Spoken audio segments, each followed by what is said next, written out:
پھر میرے شوہر کو بھی احساس ہونے لگا کہ مجھ پر ظلم ہوا ہے اور اب اس کا ازالہ ہونا چاہیے۔ تبھی اس کے رویے میں تبدیلی آنے لگی۔ وہ میرا زیادہ خیال رکھنے لگا، مجھ سے محبت سے پیش آنے لگا اور اب نانی کو بھی اس کی زیادتیوں پر ٹوکنے لگا۔ کہتا، اماں تم چپ رہو، میری بیوی کو ڈانٹنے ڈپٹنے کی ضرورت نہیں ہے۔ اب وہ میرے لیے پھل، فروٹ، کھانے پینے کی اشیاء، جوڑے، میک اپ کا سامان، غرض ہر طرح کی آرام و آسائش مہیا کرنے لگا، مگر میرا دل اس کی طرف کبھی مائل نہ ہو سکا۔ میرے دل میں اپنے ہم عمر جیون ساتھی کی آرزو رہنے لگی، جو میرے جیسا ہو، مجھ سے محبت سے بات کرے اور ہم زندگی کا لطف لے سکیں۔ وقت گزرتے دیر نہیں لگتی، یوں میں 2 بچوں کی ماں بن گئی۔ مامتا ایک عظیم جذبہ ہے، بچوں نے مجھے اپنا دیوانہ بنا لیا۔ میں ہر دم ان کے پیار میں ڈوبی رہتی۔ وقت کے ساتھ ساتھ غموں اور زیادتیوں کو بھلا کر بچوں کی معصوم شرارتوں سے دل بہلانے لگی۔ ان کی باتیں، ہنسی، ضدیں مجھے ہنسا دیتی، گدگدا دیتی۔ یوں زندگی ایک ڈگر پر رواں دواں ہو گئی۔ اچانک اچھی بھلی زندگی میں نانی کی نادانی سے بھونچال آ گیا۔ ہوا یوں کہ جانے کیسے نانی کو یہ خیال آ گیا کہ گھر بدلنا چاہیے۔ وہ کہنے لگی کہ یہ گھر چھوٹا ہے۔ اس نے رات دن ملک کے کان کھانے شروع کر دیے، حالانکہ ملک محلہ چھوڑ کر کہیں اور جانے کے حق میں نہ تھا، کیونکہ یہاں سب جانے پہچانے لوگ تھے اور نئی جگہ کا کچھ پتہ نہیں تھا کہ وہاں کیسا ماحول ہوگا۔ مگر آخر وہ دیوار کھڑی ہو ہی گئی، جسے مجھے بعد میں پھلانگنا پڑا اور بچوں کی بربادی کو آواز دینی پڑی۔ میرے شوہر نے نانی کی باتوں میں آ کر دوسری جگہ کرائے کا مکان لے لیا۔ یوں ہم نئے گھر میں منتقل ہو گئے، مگر یہ تبدیلی ہمارے لیے سخت نقصان دہ ثابت ہوئی۔ جس مکان میں ہم گئے، اس کا ایک حصہ مالک مکان کے پاس تھا، جس میں اس کا جوان بیٹا اظہر رہتا تھا۔ وہ نہایت بد چلن، آوارہ قسم کا لڑکا تھا۔ ہر خوبصورت چہرے پر اس کی نظر ہوتی، ہر حسین لڑکی کو دیکھ کر اس کے قدم ڈگمگا جاتے۔ پڑھائی سے زیادہ دل اس کا فلمی گانوں، عشق و عاشقی اور آوارہ گردی میں لگتا تھا۔ ایک دن جب میں صحن میں کوئی کام کر رہی تھی، اظہر نے اپنی بالائی منزل کی کھڑکی سے مجھے دیکھ لیا۔ اس کے کمرے کی کھڑکی سے ہمارے صحن کا منظر صاف دکھائی دیتا تھا۔ مجھے دیکھ کر وہ مسحور ہو گیا، کیونکہ میں واقعی خوبصورت تھی۔ 2 بچوں کی ماں ہو کر بھی میں ایک دوشیزہ سی لگتی تھی۔ مجھے دیکھ کر کوئی یہ اندازہ نہیں لگا سکتا تھا کہ میں شادی شدہ ہوں اور 2 بچوں کی ماں ہوں۔ اظہر نے کھڑکی کھولی اور جب میں نے اوپر نگاہ کی تو اس نے ایک پھول صحن میں گرا دیا۔ بلا شبہ اظہر نہایت حسین و جمیل نوجوان تھا، تاہم میرے دل نے فوراً جھٹکا دیا۔ میں نے سوچا، میں 2 بچوں کی ماں ہوں، میرا شوہر چاہے بوڑھا ہو مگر میرا خیال تو رکھتا ہے، مجھ سے محبت کرتا ہے، نانی بھی اسی کی کمائی پر آرام کرتی ہے۔ مجھے اس قدر احسان فراموش نہیں ہونا چاہیے کہ اس کے ہوتے ہوئے کسی اور کی طرف توجہ دوں۔ یہ سوچ کر میں نے وہ پھول اٹھایا اور کوڑے میں ڈال دیا تاکہ اظہر نا امید ہو جائے، اور اگر دل میں کوئی برا خیال آیا بھی ہے تو وہ شرمندہ ہو کر توبہ کر لے۔ مگر وہ نا امید نہ ہوا۔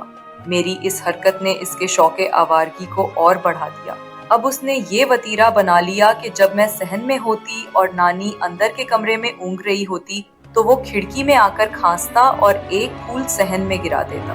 میں بھی انسان تھی، آخر کب تک دامن بچاتی؟ اب وہ جس روز نظر نہ آتا، نگاہیں اسے تلاش کرنے لگتی۔ دل بجھا بجھا سا رہتا، زندگی میں کوئی بڑی کمی محسوس ہوتی۔ نہ چاہتے ہوئے بھی میں اس کے خیالوں کے دام میں آتی گئی۔ بنیادی طور پر میں اچھے خیالات رکھنے والی لڑکی، زندگی کی سب سے بڑی محرومی سے دوچار ہونے کے باوجود گناہ کے بارے میں کبھی سوچا تک نہ تھا۔ محرومیاں اپنی جگہ، لیکن ان محرومیوں کو غلط راستوں سے پر کرنا میرے مسلک زندگی میں شامل نہ تھا۔ شامت اعمال کہ مالک مکان نے میرے شوہر ملک سے جا کر کہہ دیا کہ میرا بیٹا تعلیم کی غرض سے شہر میں رہتا ہے۔ مکان ہمارا اپنا ہے، مگر اسے کھانے پینے کی پریشانی رہتی ہے۔ مسلسل ہوٹل کے کھانے سے اس کے معدے میں تیزابیت ہو گئی ہے اور وہ بیمار رہنے لگا ہے۔ ملک نے جواب دیا، اپنا گھر ہے، پریشانی کی کیا بات ہے، کھانا اظہر کو ہمارے گھر سے مل جائے گا۔ مالک مکان خوش ہو گیا، کہنے لگا، جب تک آپ چاہیں میں مکان خالی کرنے کی بات نہیں کروں گا اور کرایہ بھی نہیں بڑھاؤں گا۔ میرے بیٹے کی تعلیم کے صرف 2 سال باقی ہیں، اس کے بعد وہ گاؤں چلا جائے گا۔ اس روز کے بعد اظہر کے کھانے کی ذمہ داری ہم پر آ گئی۔ میں صبح شام روٹیاں بنا دیتی، سبزی وغیرہ وہ خود لے آتا تو سالن بھی تیار کر دیتی، کیونکہ یہ میرے شوہر کا حکم۔ جب کھانا تیار ہو جاتا نانی آواز لگاتی اور اظہر دروازے سے ٹرے اوپر لے جاتا۔ اسی طرح وہ روز برتن بھی دستک دے کر صحن کے فرش پر رکھ جاتا۔ یہ کھانا لینے دینے کا سلسلہ ایک وسیلہ بن گیا۔ شوہر کام پر چلے جاتے، نانی سو جاتی تو کھانا دینا میرا کام بن جاتا۔ اندھے کو کیا چاہیے؟ 2 آنکھیں۔ یوں اظہر کی دلی مراد پر آئی۔ اس کے تو بھاگ جاگ گئے۔ شروع میں نانی یہ فرض خود انجام دیتی رہی، پھر انہوں نے مجھ پر یہ ذمہ داری ڈال دی کہ میں اظہر کو کھانا دیا کروں۔ آگ اور کپاس کا کیا میل، وہ بدچلن لڑکا اور میں محرومیوں کی ماری ہوئی اس کی میٹھی میٹھی باتوں میں آ گئی، اور ایسا ہونا کچھ بعید بھی نہ تھا کیونکہ میں خوبصورت اور جوان تھی۔ اظہر نے مجھے سوچنے کا موقع ہی نہ دیا۔ ایک دن اس نے نہایت چالاکی سے اپنے غلط خیالات کی طرف مجھے مائل کر لیا۔ اب دل کی ہر بات اسے بتانے لگی۔ لگتا تھا جیسے برسوں کی قید کے بعد زندگی میں ایک دوست ملا ہو۔ دکھ درد اسی سے بانٹنے لگی۔ یوں لگا جیسے میری نئی زندگی شروع ہو گئی ہو۔ میں نے برسوں پرانے سمجھوتے کا بوجھ اتار پھینکا۔ وہ عورت جو خواہشوں کا گلا گھونٹ کر جی رہی تھی، اسے جیسے اچانک آکسیجن مل گئی ہو۔ الازا اظہر کے اکسانے پر بغیر سوچے سمجھے اپنے ننھے منے پیارے بچوں کو چھوڑ کر اس کے ساتھ گھر سے نکل گئی۔ بچے کس کو پیارے نہیں ہوتے؟ جانور تک اپنی اولاد پر جان بانٹ دیتے ہیں، اور میں تو انسان تھی، مگر اپنے عزیز از جان جگر گوشوں کو بھی ان جذباتی لمحوں میں فراموش کر بیٹھی۔ اپنے بوڑھے شوہر کو بڑھاپے میں بے آسرا چھوڑ کر گھر سے قدم باہر نکالا، اور وہ دیوار پھلانگ گئی جسے عورت کی عزت، اس کی شان اور تحفظ کا نام دیا جاتا ہے۔ نانی کی آنکھوں میں بھی دھول جھونکتی۔ یہ سب کچھ شاید میرے بچپن کے ماحول کا اثر تھا جو میں نے گاؤں میں گزارا تھا۔ میں زیور تعلیم سے محروم تھیا، اور اگر تعلیم حاصل کر لی ہوتی تو شاید ایسا نہ کرتی۔ اظہر مجھے لے کر ایک دوست کے پاس دوسرے شہر آ گیا۔ شروع کے دنوں میں بچوں کی یاد نہ آئی، مگر بعد میں ان کی یاد نے بے چین کر دیا۔ جب میں روتی تو اظہر کو کوفت ہوتی۔ آخرکار اس کے دوست نے پتہ کروایا تو یہ افسردہ خبر ملی کہ میرے بھاگ جانے کے صدمے نے میرے شوہر کی جان لے لی۔ وہ یہ غم برداشت نہ کر سکا اور خالق حقیقی سے جا ملا۔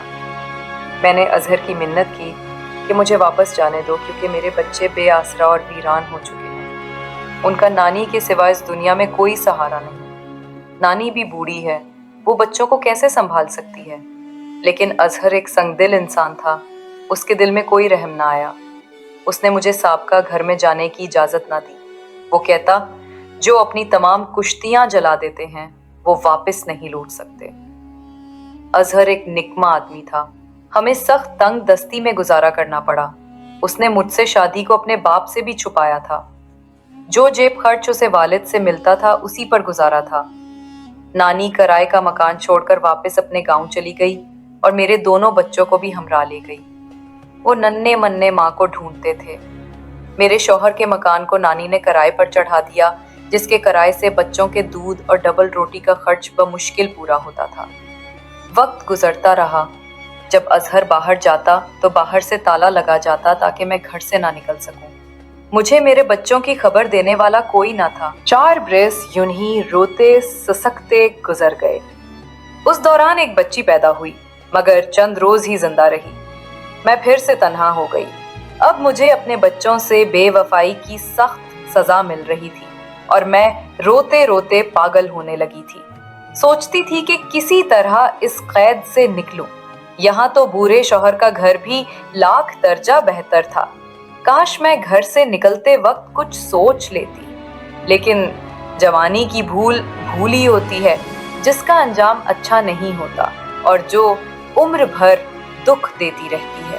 اٹھتے بیٹھتے جاگتے سوتے ہر دم یہی دعا لبوں پر رہتی، اے اللہ مجھے میرے بچوں سے ملا دے۔ تواتر سے مانگی گئی دعا جو دل سے نکلتی ہو کبھی نہ کبھی قبول ہو ہی جاتی ہے۔